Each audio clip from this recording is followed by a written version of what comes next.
है ना, बता रहे थे कि वासना 4 प्रकार की है। सो सुनो, एक वासना सुषुप्ति है, दूसरी स्वप्न, तीसरी जागृत और चौथी क्षीण। स्थावर योनि को सुषुप्ति वासना है।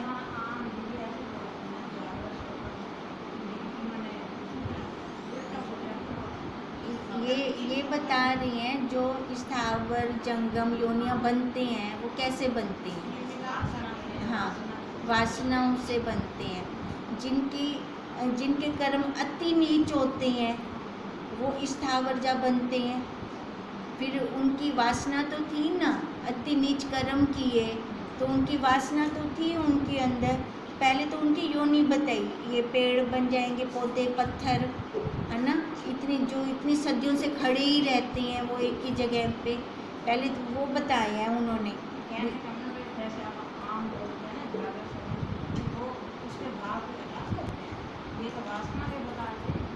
ये इन्होंने 4 वासनाएं बताई हैं, वो अवस्थाएं होती हैं। वो अवस्थाएं हो गई, शरीर की अवस्थाएं होगी, ये वासनाएं होंगी। अब ये वासनाएं ऐसी हैं कि जिनकी जैसी वासना, यानी उनके वासना के अनुसार उन्होंने कर्म किए। हाँ, कर्म किए वो अति जिसके नीच हुए वो जड़ बन के खड़े हो गए। थी तो इच्छा, थी तो वासना। ये वासना से ही तो हम सारी कर्म भोग कर रहे हैं। किसकी वासना कैसी, किसकी वासना कैसी, तो ये सारा वही बता रहे हैं। 4 प्रकार की वासना। स्थावर योनि को सुषुप्त वासना है, सो आगे चेतेगी। त्रियक योनि की स्वप्न वासना है, उनको वासना का ज्ञान भी नहीं। जंगम अर्थात मनुष्य, देवता आदि को जागृत वासना है, जो चलते फिरते हो गए। ये वासना ही में लगे हुए हैं वासना में मनुष्य। ये 3 वासना तो अज्ञानी की हैं और क्षीण वासना ज्ञानी की है, अर्थात उसको वासना की सत्यता नष्ट हो जाती है। अब जो क्षीण होगी यानी उसकी कोई वासना ही ना रही, उसकी ख़त्म होगी, सारी इच्छाएं ख़त्म होगी। पर उसकी प्रारब्ध तो थी शरीर के अंदर, है ना, शरीर है ना, उसका प्रारब्ध का बना हुआ। अब शरीर के अंदर रहकर उसने पुरुषार्थ किया। अब पुरुषार्थ क्या किया, अपने स्वरूप का। वो जैसे अपने स्वरूप का पुरुषार्थ होता गया, उसको समझ आती गई। समझ क्या आई कि ये बाहर सारा नश्वर है, बाहर सत कुछ है ही नहीं। ये समझ उसकी जैसे जैसे बढ़ती गई, तो अब फिर वो किसकी इच्छा करे। पहले जो इच्छाएं की थी, इच्छाओं का उसको शरीर मिल गया। अब उस शरीर के अंदर आकर उसने फिर से ज्ञान को लिया, ज्ञान को अंगीकार करके उसने विचार किया। विचार करके उसने देखा कि कुछ भी सत्य है ही नहीं।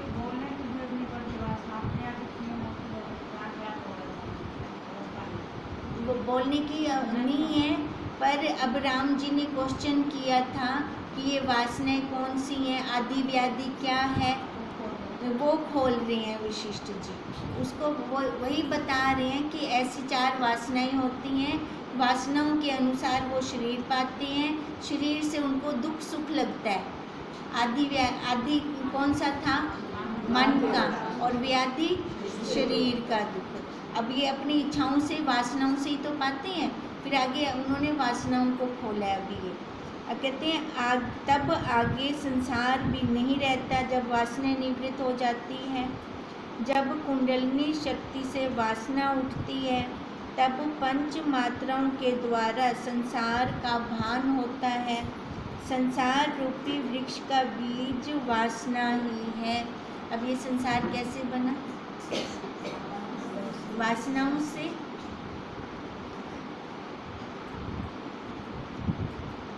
दसों दिशाएं उस वृक्ष के पत्ते हैं, शुभ अशुभ कर्म उसके फूल हैं, और स्थावर जंगम फल हैं।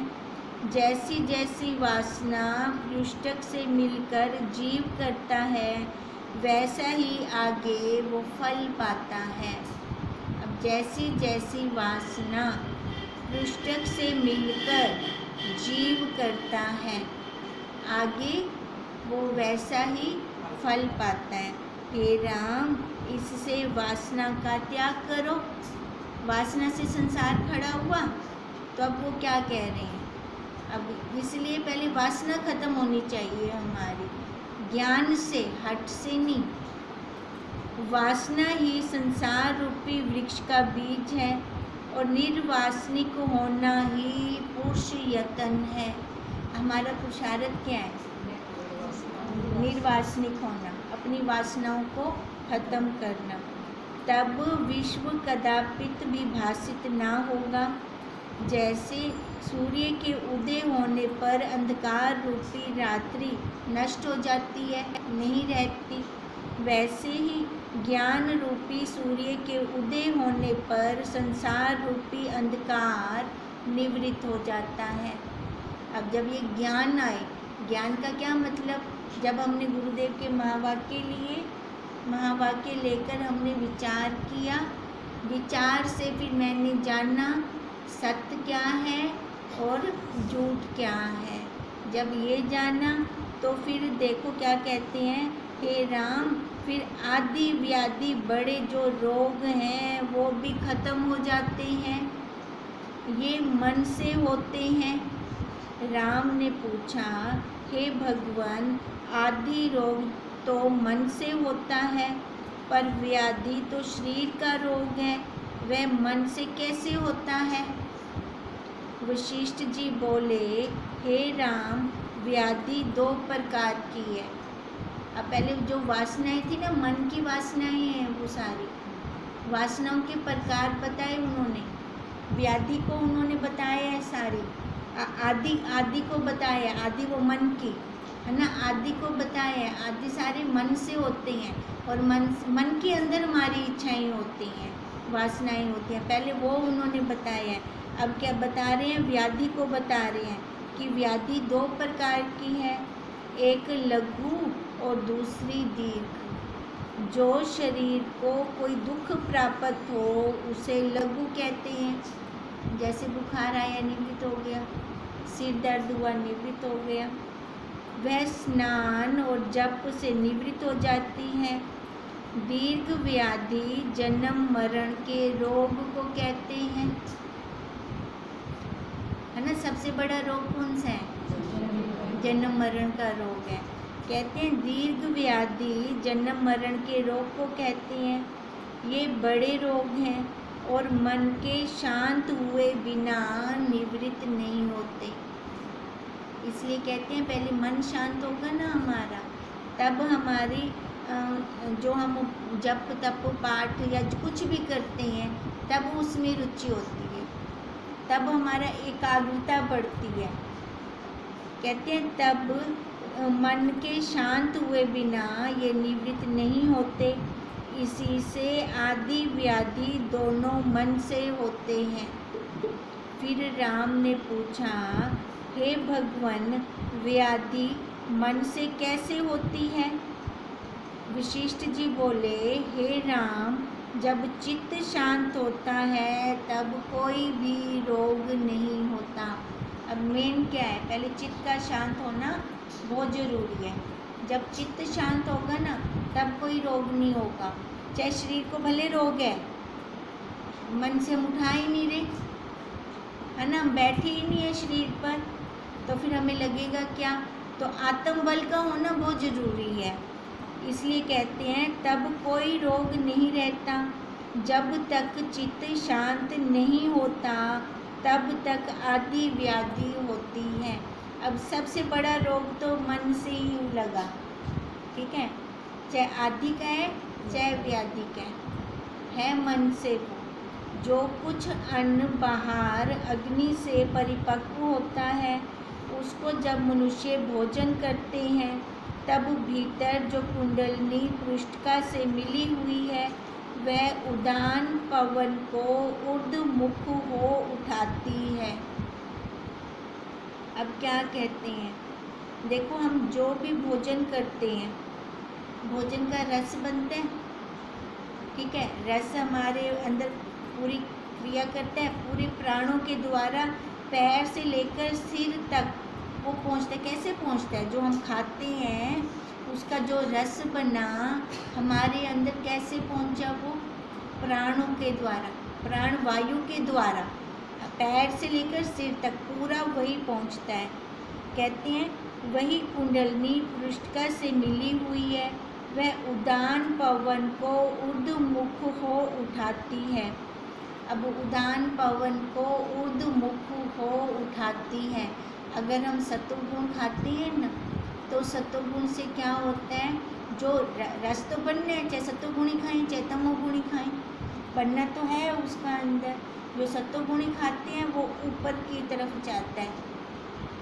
देखो जो सत्वगुणी आहार करते हैं ना, उनकी रुचि का नीचे इंद्रियों में नहीं होती, उनकी रुचि ऊपर ऊपर रहती है। जो तमोगुणी आहार करते हैं ना, उनकी रुचि विषयों में रहती है।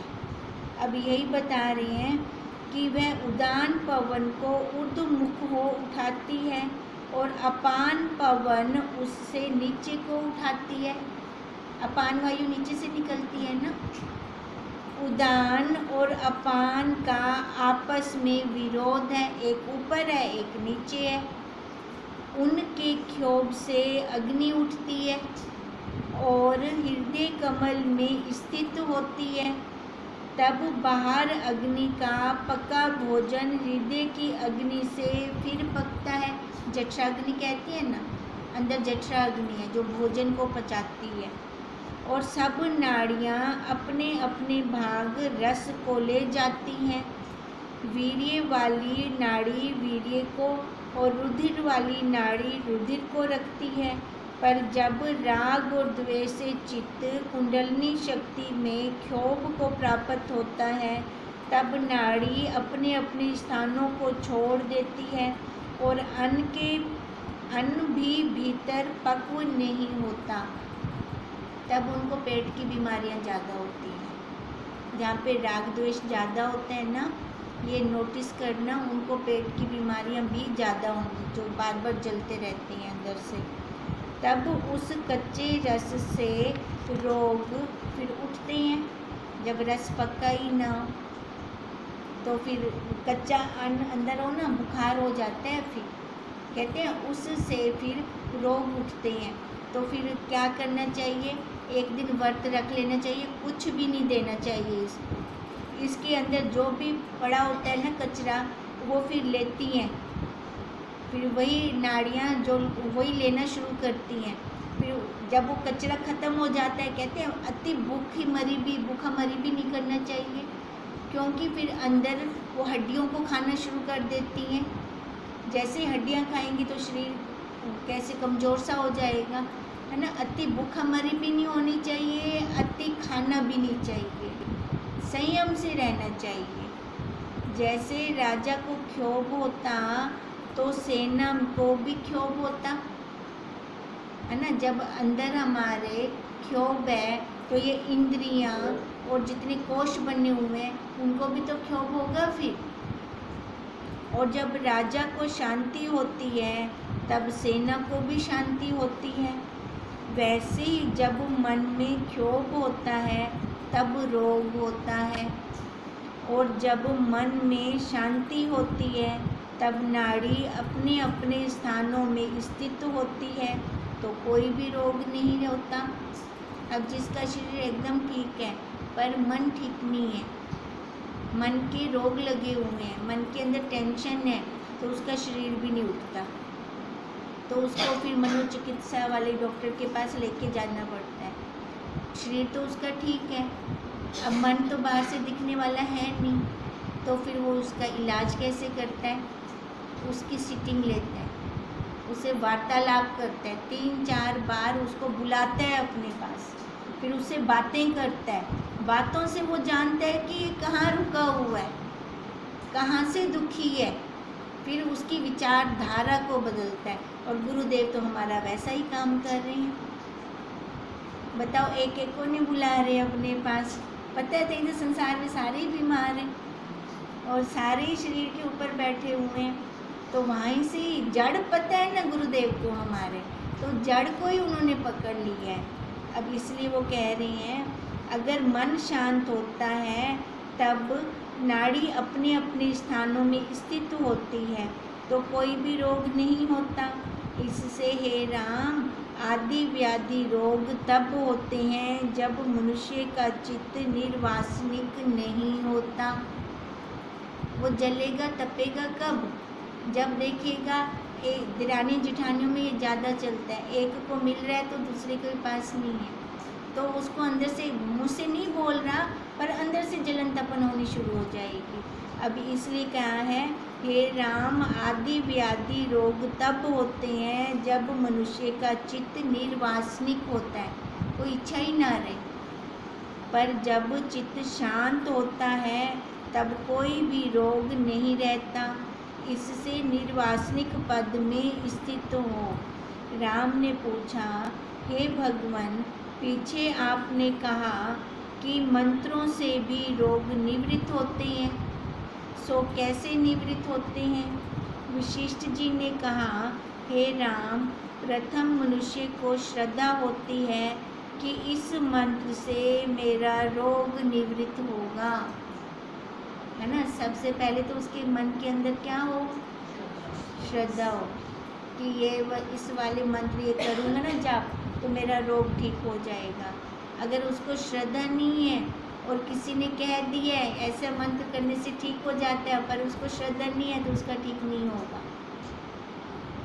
तभी कह रहे हैं प्रथम मनुष्य को श्रद्धा होती है कि इस मंत्र से रोग निवृत्त होता है, तब पुण्य क्रिया दान संत जनों की संगति और य र ल व आदि जो अक्षर हैं इनका जप करके, क्योंकि जितने कुछ जप और मंत्र हैं सो इन अक्षरों से ही सिद्ध होते हैं, व्याधि रोग निवृत्त हो जाता है।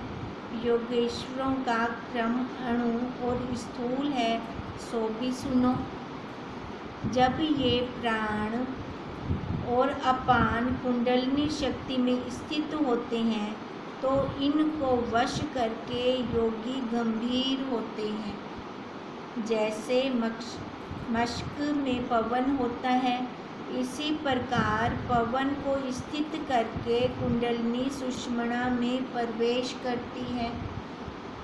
अब सुषुम्ना नाड़ी है अपनी, कहते हैं इसमें कुंडलिनी जो अंदर से कुंडल मार के बैठी हुई है हमारी, वो जब सुषुम्ना में प्रवेश करती है और ब्रह्म रंध्र में जा स्थित होती है, एक मुहूर्त पर्यंत वहाँ स्थित हो तो मनुष्य आकाश में सिद्धियाँ देखता है। तो उसको सूक्ष्म जगत का दिखना, सूक्ष्म जगत में जो भी हलचल हो रही होती है वो उसको दिखाई देनी शुरू हो जाती है। कहते हैं एक मुहूर्त के लिए अगर वो कुंडलिनी शक्ति जागृत हो गई तो सुषुम्ना नाड़ी खुल जाती है।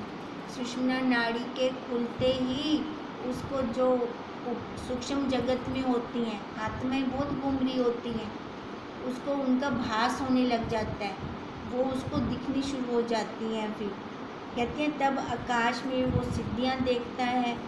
जिस प्रकार इसका क्रम है वह मैं तुमसे कहता हूँ। हे राम, सुषुम्ना के भीतर जो ब्रह्मरंध्र है उसमें जब पूरक द्वारा कुंडलिनी शक्ति स्थित होती है अथवा रेचक प्राण वायु के प्रयोग से 12 उंगल पर्यंत मुख से बाहर अथवा भीतर या ऊपर एक मुहूर्त तक एक ही बार स्थित है, तब आकाश में सिद्धों का दर्शन होता है। जब हम जो प्राण ले रहे हैं ना, श्वास छोड़ रहे हैं और ले रहे हैं, कहते हैं ये जब हमारे स्थित हो जाते हैं, बारह अपने फूके को देखो, हमारे फूके कितनी दूर दूर तक हैं, कहाँ तक हैं। जो बहुत जल्दी जल्दी लेगा उसकी ना फूकी दूर यहाँ से भी उस श्वास की वो आ रही होगी उसको। ये जितने हमारे पास आती जाती हैं ना उंगलियाँ, तो उतनी उसको वो सिद्धियाँ प्राप्त होती जाती हैं। ये जब हम देखना शुरू करते हैं तो उसमें क्या होता है, ब्रह्मरंध्र बोल रही है ना बीच में, ब्रह्मरंध्र किसको बोलते हैं? यहाँ तालु या ऊपर ब्रह्मरंध्र कैसी, उसमें कैसी स्थिति पाई जा सकती है ब्रह्मरंध्र में?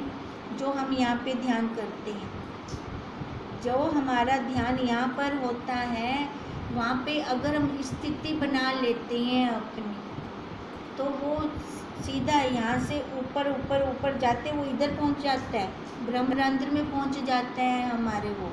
तो ब्रह्मरंध्र जिसकी प्राण वायु ऊपर तक पहुँच गई, वो जब भी समाधि लगाना चाहे चाहे ना चाहे, खुली आंख भी उसको सारा कुछ पता चल जाएगा। और अंत समय में वो चाहे तो अपने प्राणों को ऊपर चढ़ाकर मोक्ष को प्राप्त कर सकता है, मतलब दोबारा जन्म ही ना ले, ऐसे भी वो कर सकता है। पर कब करेगा? देखो मन है ना एक ऊर्जा साथ में, जब तक मन उसका सदा नहीं होता। और नित्य ये डेली का अभ्यास है हमारा। गंदगी रोज आती है, झाड़ू मारना पड़ता है हमें। अगर हम झाड़ू ना मारें, गंदगी इकट्ठी हो जाएगी।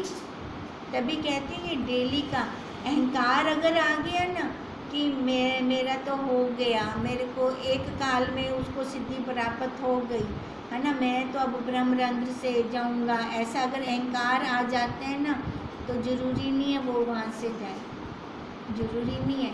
क्योंकि अहंकार आया, वो मन रूपी पुर्जे ने उसको गिरा देना है, क्योंकि वो सफाई नहीं करेगा रोज। फिर सफाई करनी बहुत ज़रूरी है डेली। मैं तो खड़ा है, मैं भी जा सकता हूँ वैसे ब्रह्मांड से, मैं तो खड़ा उसको मैं खड़ा है ना, तो वही है। देखो जो हम सफाई करते हैं वो भी हम कैसे करते हैं, है ना, इससे मिलके ही करते हैं ना, मिलके ही करते हैं। तो उसमें बेनिफिट हमें ये हो जाता है डेली सफाई करने से कि अपने आप को देखते हैं अलग होकर देखते हैं। क्योंकि रोज़ का जो हम जाप करते हैं ना, मंत्रों के अंदर बहुत सिद्धियाँ होती हैं, मंत्र बहुत हमें फल देने वाले होते हैं, पर ये हम समझते नहीं हैं। जो हम रोज़ का जाप करते हैं उससे हमारा मन शांत होता है, मन शांत होते हैं, वासनाएं हटती हैं, अपने आप हटती हैं, हटानी नहीं पड़ती हमें। अब जो अपने आप हटनी शुरू हो जाए वो ज़्यादा अच्छी है कि जो हटानी पड़े वो अच्छी है? जो अपने आप हटे वो ज़्यादा अच्छी है ना। तो वो जाप से हमारा ये सारा ऊपर वाला काम होता रहता है, हमें करने की ज़रूरत नहीं पड़ती, इच्छाओं को वासनाओं को हटाने की ज़रूरत नहीं पड़ती। इसलिए कहती हूँ डेली की सफाई होनी बहुत ज़रूरी है। डेली की सफाई होती रहेगी तो मैं अपने आप को अलग देखती रहूँगी, क्योंकि आकार के अंदर व्यवहार तो है, सारा दिन उस झूठ में तो खेलना है, पर उस झूठ को हम कैसे अलग से करें? अगर डेली मैं साफ़ करती हूँ तब वो साफ़ रहेगा बर्तन मेरा। अब यही बात चल रही है कि जब एक मुहूर्त तक एक ही बार वो स्थित होता है, तब आकाश में सिद्धों का वो दर्शन कर सकता है। राम ने पूछा, हे ब्राह्मण, जब ब्रह्मरंध्र में जीव कला जाकर स्थित होती है तो कैसे दर्शन होते हैं? ये फिर कल के। ओम तम नमामि हरि परम, ओम तम नमामि हरि परम, ओम तम नमामि हरि परम। क्या निकला आज?